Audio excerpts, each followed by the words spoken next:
Hi, I'm Amber O'Neal Johnston from Heritage Mom. I live outside of Atlanta, Georgia with my husband Scott and our four kids.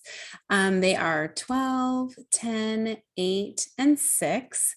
And I write and speak about culturally inclusive curriculum for children at both home and school, with an emphasis on history, literature, music, poetry, and art.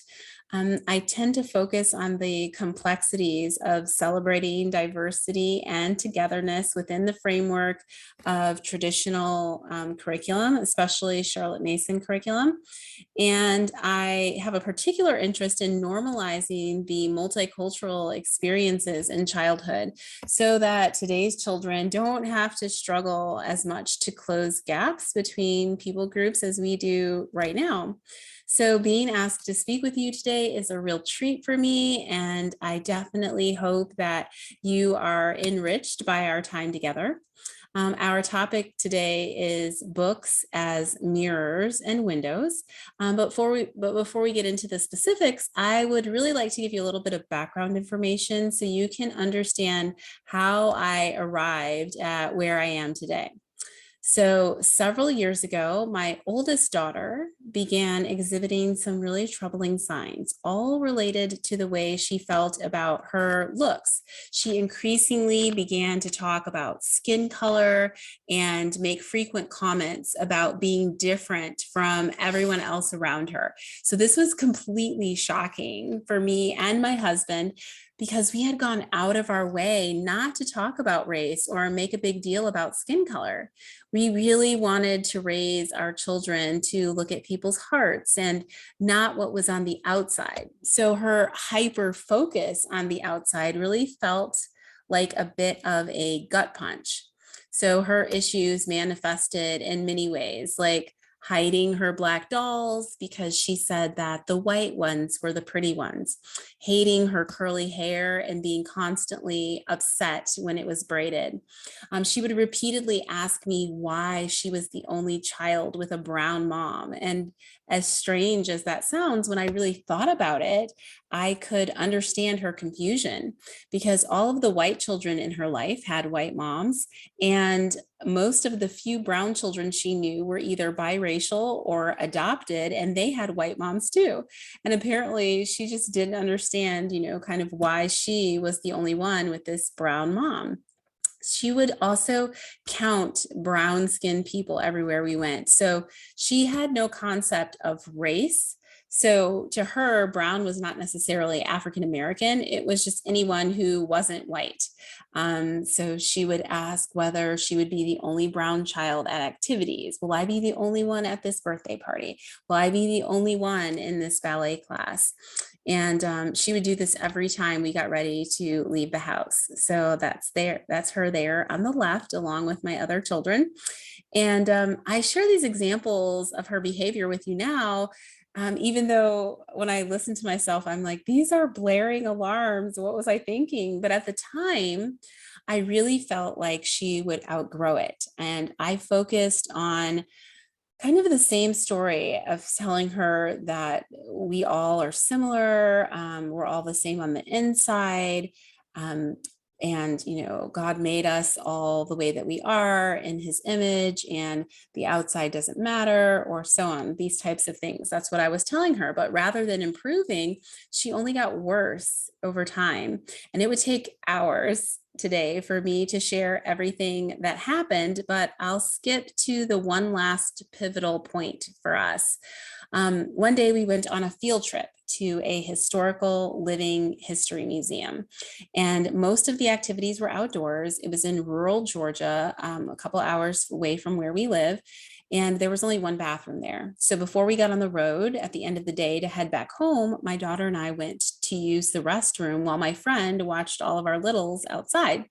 And there was a really long line and only a couple of stalls. So we spent an incredibly long time watching people go in and out of the stalls and wash their hands, dry their hands, and walk out the door. So when it was finally my little girl's turn, she went to the bathroom and she washed her hands. But when she went to put her hands under the automatic dryer, nothing happened. So she tried to shift her hands in all different directions to get the dryer to come on. And again, nothing happened. I'm sure we've all experienced that before, trying to get the little trigger to come on. But for whatever reason, it wouldn't work for her that day. Her little hands just weren't triggering it.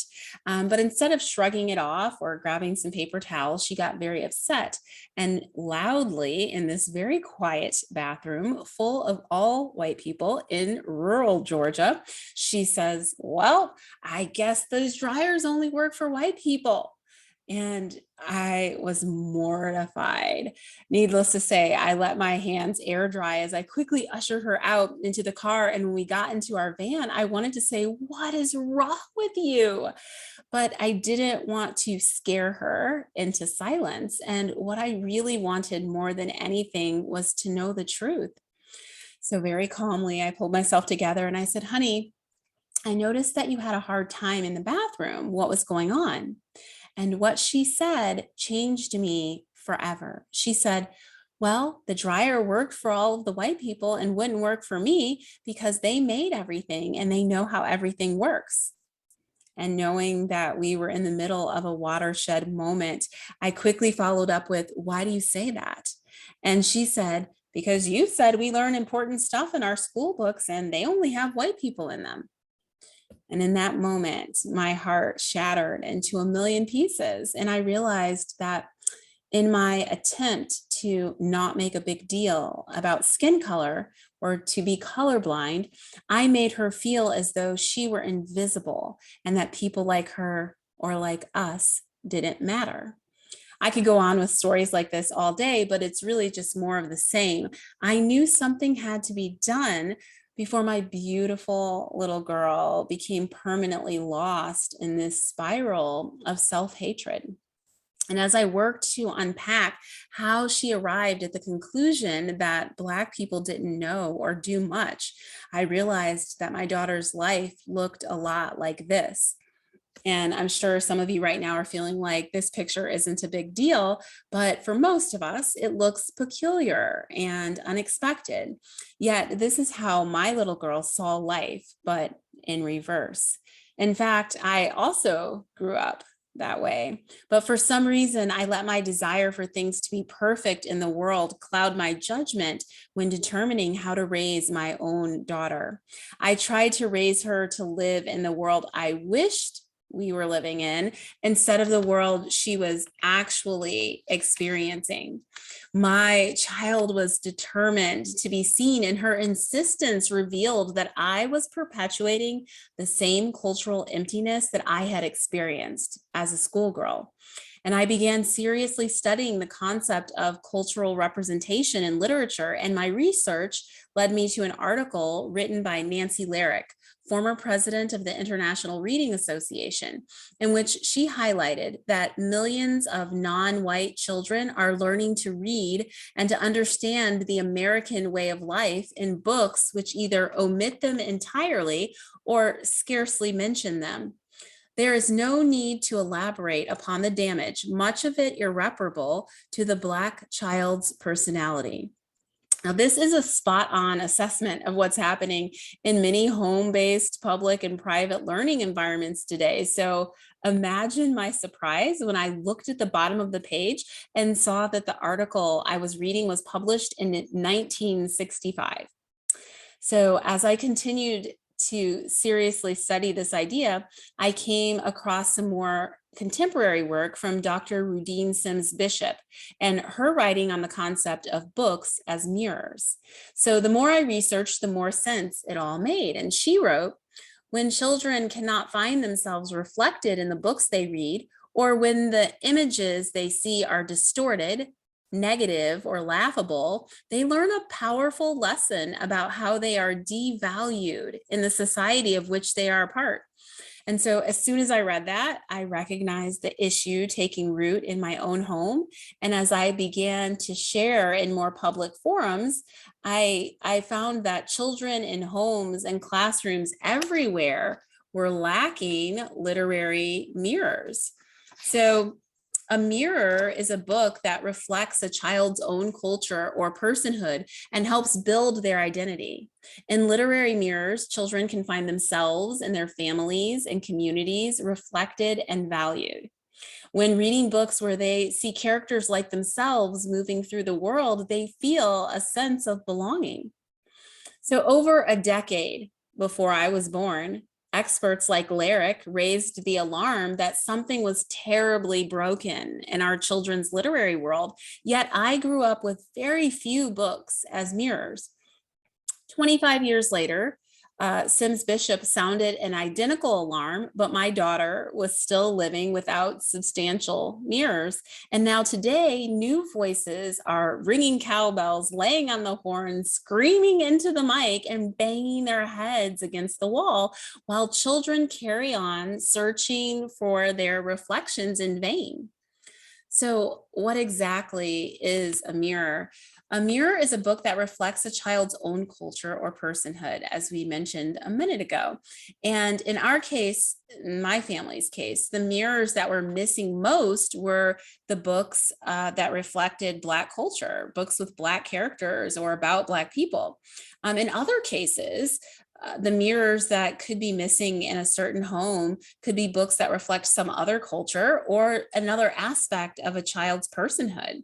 It might not be related to race or ethnicity at all. And before I go on, I want to address one question that always comes up when I speak, and that is, what about white children? Do they need literary mirrors? And to that, I say, absolutely. All children need and deserve to have mirrors.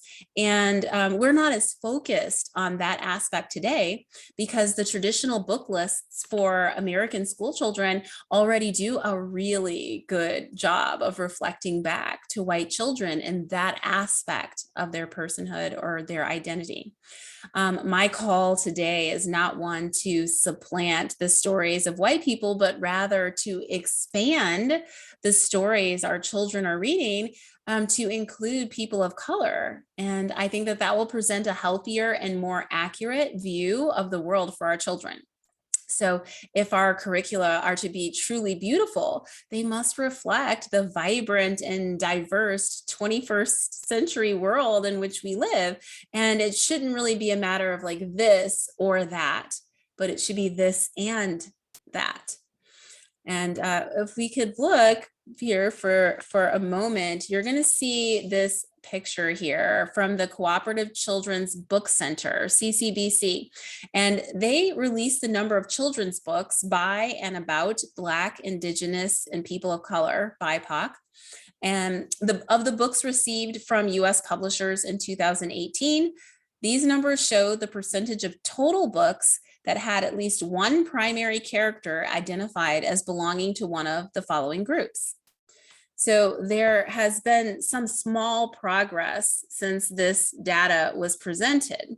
But as the most recent CCBC report points out, taken together, books about white children, talking bears, trucks, monsters, potatoes, etc., represent nearly 3/4 or 71% of children's and young adult books published.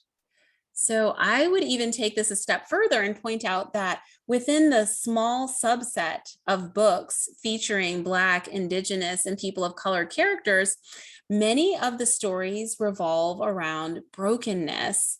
So author and illustrator Christopher Myers aptly named this landscape an apartheid of literature. He describes this as a place where characters of color are limited to the townships of occasional historical books that concern themselves with the legacies of civil rights and slavery, but are never given a pass card to traverse the lands of adventure, curiosity, imagination, or personal growth. So right there, Myers challenges us to broaden our assumptions that children need mirrors merely for the sake of reflection, suggesting that books integrated into children's worldview aren't merely mirrors. He says that they become maps. And if we follow his premise of books as maps, what path are our children led down when every road that deals with people of color leads to enslavement and strife, prejudice, and poverty? So Taiwanese children's author Grace Lin addressed this in her TEDx talk on adding diversity to a child's bookshelf, as she described what happens when you never see anyone in a book who looks like you. She said this about her childhood: there was nobody who looked like me anywhere. There was nobody that looked like me in school. There was nobody that looked like me in the movies. There was nobody who looked like me on TV or in the magazines. And most importantly, there was nobody that looked like me in the books that I loved. How could I create any vision to share with the world when I had never even looked at myself? My books are the books I wish I had when I was a child. And for those who don't know Grace Lin, her novel, Where the Mountain Meets the Moon, has been called a Chinese Wizard of Oz, and Lin calls her main character, Min Li, an Asian Dorothy. The book won a Newbery Honor Award. So this is an example of the importance of the hashtag Own Voices movement. Lin created the mirror she wishes she'd had when she was a little girl.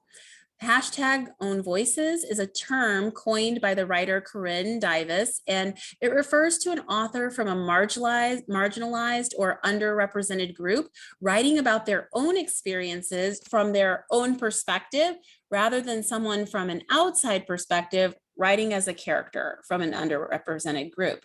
So Kayla Whaley from Disability and Kid Lit explains that even when portrayals of diverse characters by majority group authors are respectfully and accurately done, there's an extra degree of nuance and authority that comes with writing from lived experience.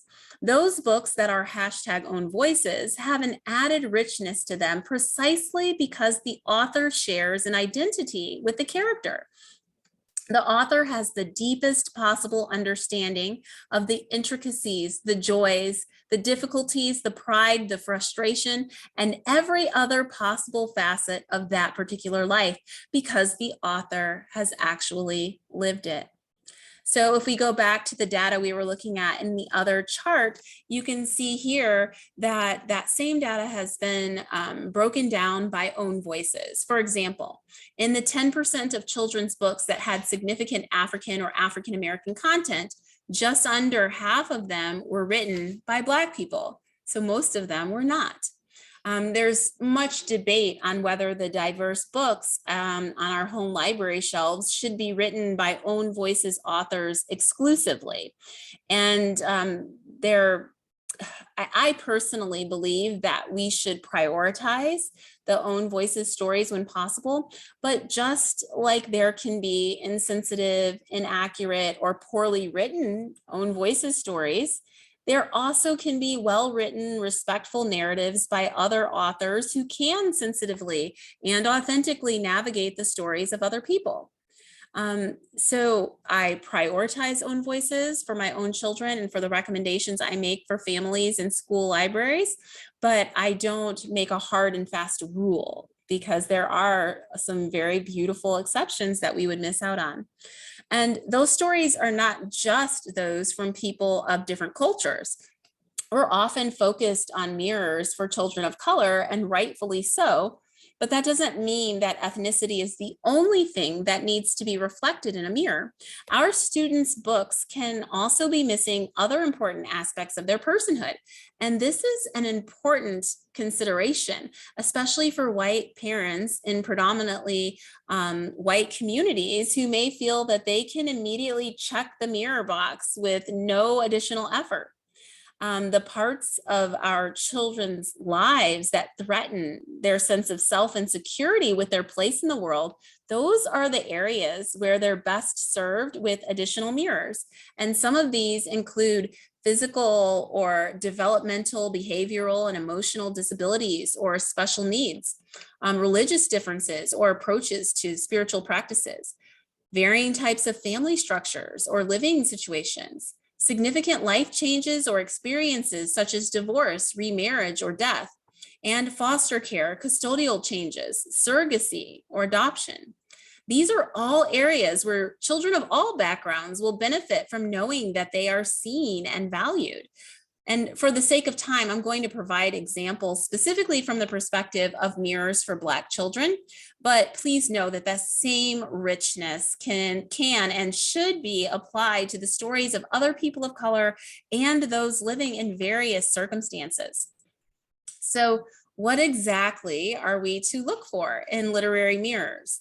So my recommendation is that you fill your bookshelves and your baskets and your carts and all of that with a wide variety of options according to the needs and circumstances of your students.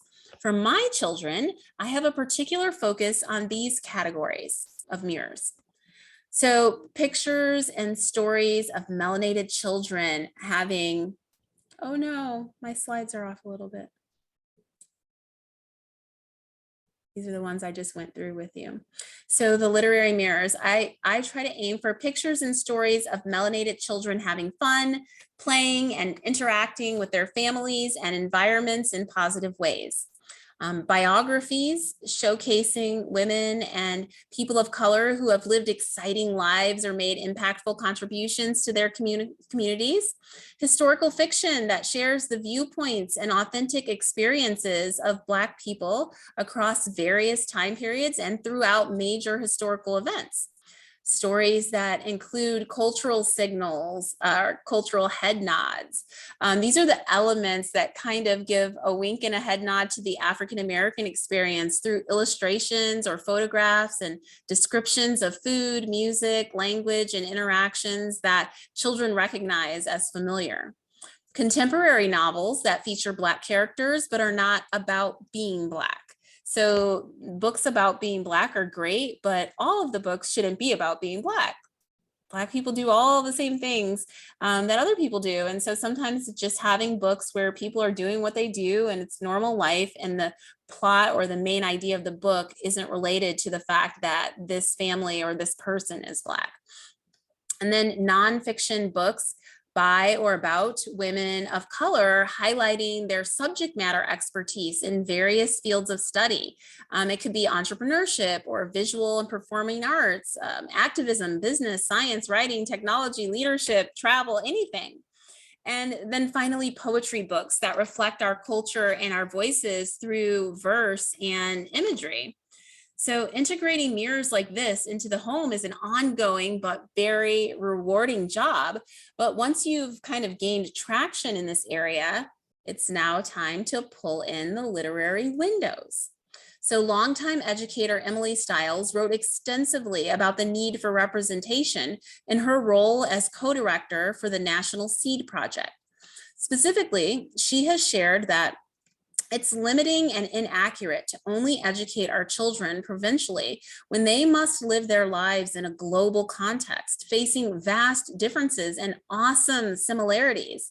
They must learn early and often about the valid framing of both windows and mirrors for a balanced ecological sense of their place in the world. So here we see the introduction of another category of books, literary windows. Books as windows are more complex than books as mirrors. Windows provide a realistic view of how others live, while simultaneously situating children within the context of a wider world. So students need to learn about how other people conduct themselves in the world, and they have to understand how they might fit in to all of that. So we have to include other voices and images in our students' books so they have a window into the range of possibilities in the world. It's important that all of our children learn to approach similarities and differences in culture, ethnicity, and skin color. And as parents, that responsibility and honor lies squarely in our court. So we're definitely asking a lot of our children's books, but things have been the way they are for so long that we must be extraordinarily intentional if we wish to see lasting change. Some of what we must overcome is so embedded into what we consider standard or normal that if we're not careful, we'll overlook opportunities to infuse our home bookshelves with necessary windows. So Emily Stiles again clarifies the issue when she writes, white males find in the house of curriculum many mirrors to look in and few windows which frame others' lives. Women and men of color, on the other hand, find almost no mirrors of themselves in the house of curriculum. For them, it is often all windows. White males are thereby encouraged to be solipsistic or self-centered, and the rest of us to feel uncertain that we truly exist. In Western education, the gendered perspective of the white male has presented itself as universal for so long that the limitations of this curriculum are often still invisible. This framing of windows is important for all children, regardless of background, but it's critical for white children because so much of what they read and watch and listen to and what they see is created in their image. Many white children have little to no meaningful interaction with communities of color. The reasons for this may be geographical or economic and may or may not be intentional, but regardless of the explanations, it's safe to say that there is a significant need for literary windows to help fill the gaps that can so easily widen between white children and children of color. And boys specifically need to be offered windows that highlight the fullness of the lives of girls and women. So what precisely or exactly is a window? There's no strict prescription for what constitutes a window because priorities and perspectives vary across households and backgrounds. So for example, these are the history mirrors for the past couple of years for my own children. And books like these would definitely serve as mirrors for any African-American children that you may have in your home or in a co-op that you're doing or that you work with in some capacity. But this very same selection of books would be windows for many white children in your, whether that's your children or other children that you encounter. So mirrors and windows are the same books. Mirrors are windows and windows are mirrors. It's the child's perspective that determines which is which. And that's one of the things I love best about this concept of literary mirrors and windows, because it's not like we're saying these people need these books and these people need these books. It's that all the kids need all of these types of books, but it just depends on how they see the book as to whether we consider it a mirror or whether we consider it a window. So many of the best selections of windows fall into the following categories. A day in the life type books. Those are books that show how children in other countries or even regions of our own country or our neighboring country or our neighbors in our communities. It shows how they live their lives each day. And these books are invaluable. It's easy for this category of books, however, to become trite. So seek authentic voices when possible and choose dignity over tokenism and stereotypes in every case. So another category of windows or books where I say family is everything. These family-focused stories offer ample opportunity for children to see the many similarities between their loved ones and others. So the dynamic of seeing those similarities is just as important as embracing differences. So family-centered books are also where we can most easily witness joy expressed through food and music, clothing and rhythms and traditions. And this gives children a vivid sense of our common humanity and our shared values.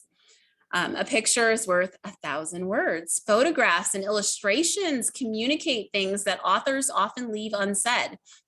They can show the variety of dress, skin color, hairstyles, home decor, food, leisure, transportation, and more. Books featuring quality pictures are perfect for strewing around the house for children to happen upon and flip through. You also have folk tales. These legends or myths passed down through generations of people within a culture or cross-culturally are unique ways to understand the core beliefs of a people's ancestors, and the storytelling traditions of many groups hold a rich heritage of experiences on which some of their modern views may rest.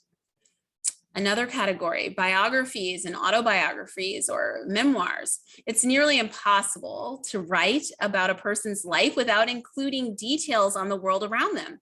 So biographies and autobiographies often shed light on how people live and maybe what they received or gave to those around them. Provides day in the life glimpses that are contextualized within a broader historical perspective.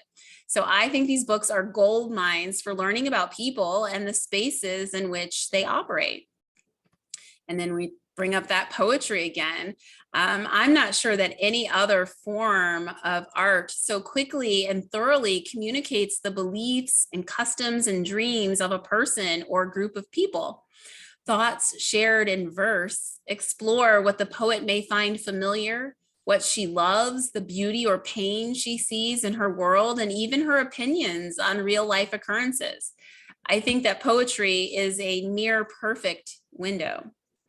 You have a historical fiction. It's rooted in reality, but not hemmed in by factual occurrence. So historical fiction often brings humanity to the triumph and credibly redeems tragedy. Some of these books are a really gentle way to explore tough topics with our children, things that may be difficult for them to understand or to assimilate with some of their thoughts depending on their age.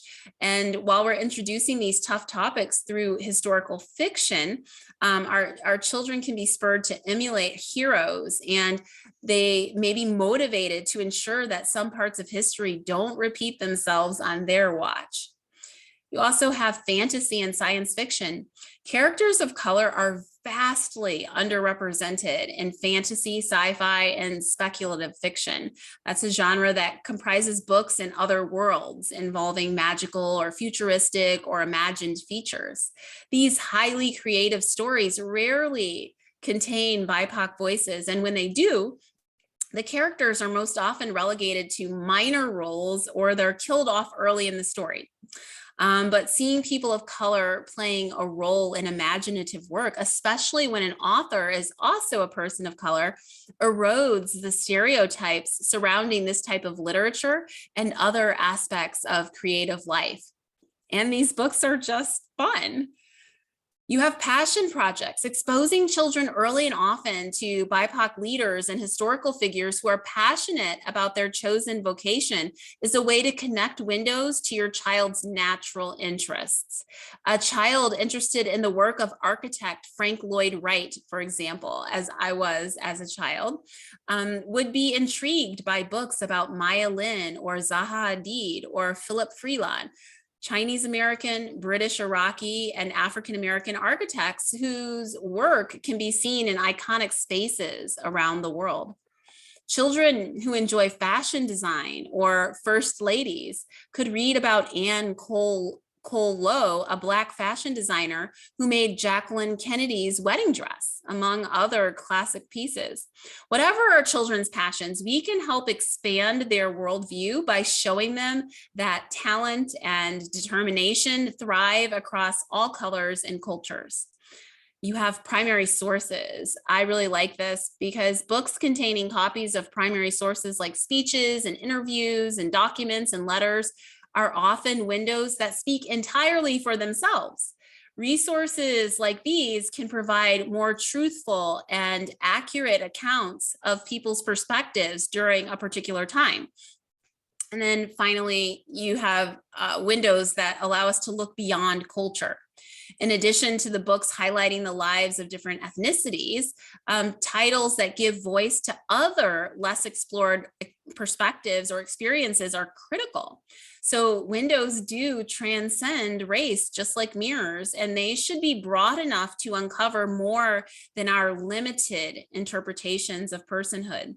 So stories of refugees, immigrants, people living in poverty, and individuals with differing abilities are examples of stories that often go completely unheard. Books on each of those offers innumerable opportunity or offer innumerable opportunities to experience life through the eyes of another person. And these types of books help pave the way for helping our children celebrate and appreciate differences. But a critical consideration when thinking of books as windows is the need to guide our children as they're looking and seeing the vast similarities that particular cultures may share.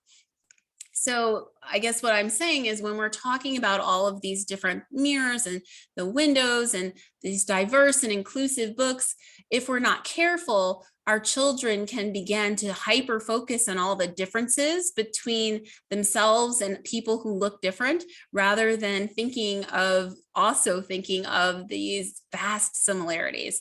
So I have an example of that in my own life. Where my brother years ago told us that he was going to propose to his girlfriend, Julie. We affectionately call her Jules. And we were happy. We all loved Jules. And so I thought, okay, that's great. They're going to go have a small wedding or, elope, elope or something. And no, he was like, no, we're not going to do that. We're going to have a huge, huge wedding. And I was concerned about this because Julie is white and her family is white.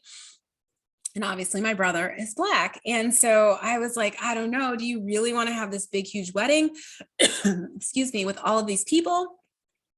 Because our culture is so different than hers. And I know her immediate family and our immediate family, excuse me, get along really well. But when you look beyond that, how is it going to be having all of these people? I said, we're Black. There are a lot of us, aunts, uncles, cousins, grandparents, great aunts and great uncles, and then family friends who aren't even aunts and uncles, but we call them that anyway. And we're boisterous. We're louder than probably her family. In our family, the matriarchs are in charge and they love fiercely, but they can be really bossy. And sometimes they don't hold their tongues. And not that we don't have patriarchs, but for some reason, the matriarchs outlived them. And Black weddings have requirements. There needs to be an obnoxious amount of really, really good food. And we need music, good music. And folks are going to be late. So I was really concerned about the impression this was going to make on my soon-to-be sister-in-law's family. And I asked him, do you really want to do this? And they were like, yes, we're going for it. So we go, months later to the wedding ceremony, and that went off without a hitch. Everything was good. And then we get in our cars and drive to the next location for the reception. And as I was walking into the building, I hear all of this commotion. And someone, it sounds like somebody's just like, ah. And I was like, oh my gosh, here it is. I told them that we shouldn't do this. It's already starting. And, Julie's family is going to be mortified. And as I walked further down the hall, I realized that all that racket was actually coming from Julie's grandmother. And so her little Italian grandmother was telling somebody about all the things at all the time. And I thought, oh my gosh, that's so much like our grandmothers. And then I hear her cousins telling the DJ, turn the music up and play this and play that. And I see that her family has brought additional food to add to the catering food because they were afraid that there wouldn't be enough or that it wouldn't taste right. And all of these things that are happening, she has a ton of family. They're really loud. And I thought to myself, wow, there is a fine line between Black and Italian. And I had no idea. And so here I was thinking that there were these cultural markers that only applied to Black culture. And in reality, they very much applied to Jules' white family as well. And so rather than thinking of the possible similarities that our families would hold, I had immediately gone to, oh, there are going to be all these differences. So that's just one example of how our imaginations can run away from us if we allow that to be the case. And so we want to make sure that the messages our children are receiving through their books and other lessons are balanced. So people are different, and acknowledging and appreciating those differences is crucial. But through a window, the children will also see all of these examples of how in many respects people are the same. Recognizing and laughing about those similarities brings us closer.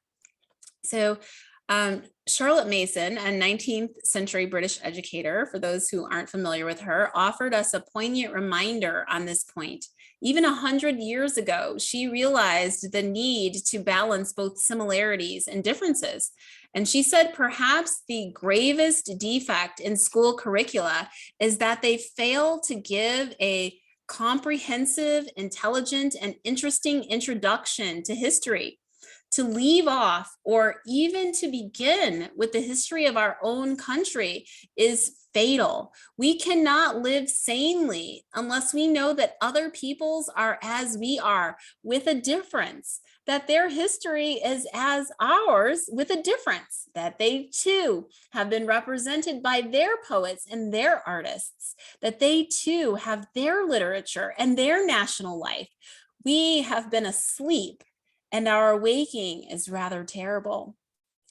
So I think we're experiencing the growing pains of this awakening within our schools and homes and broader society today, as we grapple with what and how to teach our children the truth without demonizing or idolizing those who came before us. So the question becomes, how much is enough? How do we know when we have furnished our home with enough windows? For me, the number of windows illuminating our home library increased as I saw their beneficial effects on my children, and my interest in this area really grew. But there's no such thing as a perfect library. And while I may not have a magic number that constitutes a worthy collection, I do know that our aims must be broader than the single story. You can't just read a book about a kid in Thailand and check the Asian box, or a girl in Kenya and check the African box, or even a boy in a wheelchair and check the disability box. Our commitment involves repeated exposure to various voices and characters, even within the same culture or experience. African American experiences are diverse and unique. The Black experiences of the South do not necessarily reflect those of the North, nor do inner city situations parallel rural settings. Make sure your classroom library reflects this diversity, as well as that of Blacks living in places such as the Caribbean, Africa, and Great Britain, explained late children's illustrator Floyd Cooper. Even within a single culture, there are many stories to be told and explored. So when reading mirror books, it's easy for the reader to recognize authenticity and to quickly sniff out stereotypes and tokenism. This is not the case when books are windows.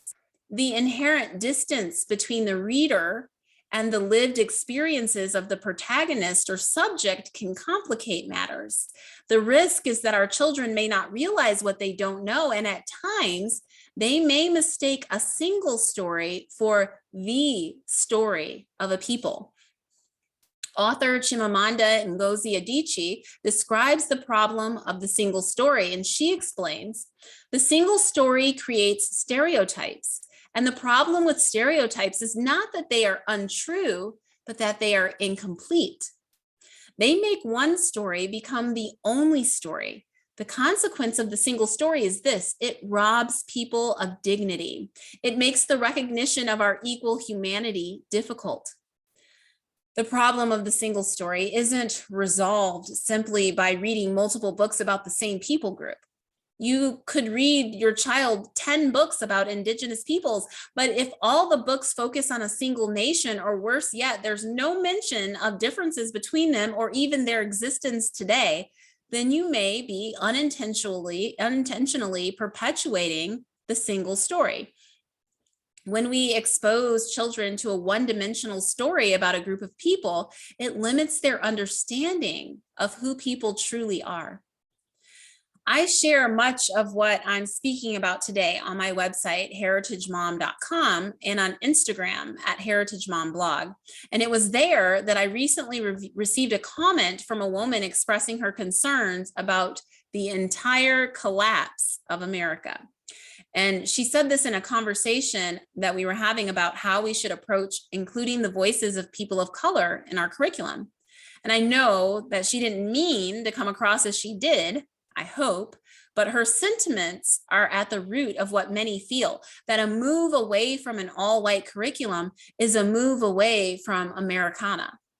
And, the thing is that it actually would be scary if it were true. But the most patriotic people in the house are those who want to include all of our country's people, because they recognize that to love a country is to love its people, including the indigenous peoples who were here first, descendants of the enslaved on whose backs this country was built, and the immigrants from all over the world, not just Western European countries, who have joined in to make our country what it is today. So I was recently talking to a wise friend about this, and she reminded me that we are neither to make an idol of sameness nor of difference. So when we look at living books, this brings up some new questions that we may have. And we've established the case for providing mirrors and windows, but the use of living books is a cornerstone for many of us who are homeschooling our children or teaching them at home. We want quality literature. And it's prevalent, that term living books, in a Charlotte Mason education, but even outside of that realm. So in a perfect world, we would find a plethora of living mirrors and windows and serve them up to our children with a cherry on top. But this is not a perfect world, and we're living in the midst of a literary drought in a lot of ways. There is a shortage of living books featuring Black and brown characters, yet it's incredibly unhealthy for children to solely read about the lives of white fictional characters and the trials and contributions of white historic figures. But what about the wonderful history books, the living history books featuring Black people living during enslavement and the Civil War, Jim Crow, and the Civil Rights Movement? Those are all an especially important part of any education, and they do belong on our home library shelves. But the struggle and trauma of the enslaved and formerly enslaved, the poor or downtrodden, cannot possibly comprise the sum total of our children's Black mirrors and windows. We could spend the rest of the day today probably discussing why there aren't more Black and brown books in the traditional living books canon, but we don't have the time. So if you'll accept for a moment that what I'm saying is true, then we have an issue, because we need the mirrors and windows, but we also want them to be living books. But with our mainstream understanding of living books, there aren't enough of them with brown and Black people in them, especially when we move beyond the enslavement period and the tumultuous years that followed. So this was something I really wrestled with for a long time, and I want to share with you where I landed. So when we think about giving our children the best books, we have to figure out what that would mean, because I think after our discussion of mirrors and windows, I would argue that an entire library full of only white books is not the best. And maybe we should be very careful about only evaluating each book individually without stepping back to include an evaluation of the entire feast. The team with the best player doesn't always win the championship, because the whole is greater than the sum of its parts. And any of us who love to entertain or be entertained know that the best dinner party meal or feast isn't the one with the best appetizer separately, and then the best side item separately, and the best entree and the best dessert all considered separately. No, that doesn't work. There has to be synergy among the flavors and textures. We have to think of color and beauty as we set the table. We have to consider our guests and any dietary needs they may have, because hospitality is crucial. We even have to take the weather into account. So there's a reason that we don't serve hot, creamy potato soup and crusty bread in July in the southern United States, even if that potato soup is the absolute best meal that chef could make. So the question becomes, is the best thing to serve at a dinner party the best of each type of food? Or is it the best of an amalgamation of foods that come together to provide your guests with the best experience? The way many of us have approached our children's education, myself included, may be doing a disservice to their personhood without the mirrors, and could be a thorn in the eye of the Lord's commands to love thy neighbor as thyself without the windows. So, in addition, when you think about living books, you have to agree that there is some amount of subjectivity that comes into that. And I would say that some people feel that living books must only come from the golden age of children's literature, for instance. And I get that. Many of the books produced during that time are overwhelmingly beautiful stories. Michelle Howard Miller, aka the Living Books Lady, aptly describes that time. She says it was a time when such narrative books were the norm, and publishers esteemed the humanness of their readers, a la the Judeo-Christian ethic, through creamy paper, generous spacing, and drumroll please, breathtaking, handmade, evocative, artistic illustrations. A living book. Even the topics covered were of admirable breadth and depth. That high watermark has not been matched, so we rescue and read. And boy, do I love the books that she describes there. They are indeed scrumptious, but they also are not enough. These books don't have multicultural equivalents. We can't just go find a Black or brown Understood Betsy at the used book sale. Alice in Wonderland was published in 1865, 7 months after the end of the Civil War, when it had been illegal for Black people to read and write in most places. There is no classic Black Alice having adventures in a magical place. Heidi was published in 1880, and do you know what Black people were doing during that time?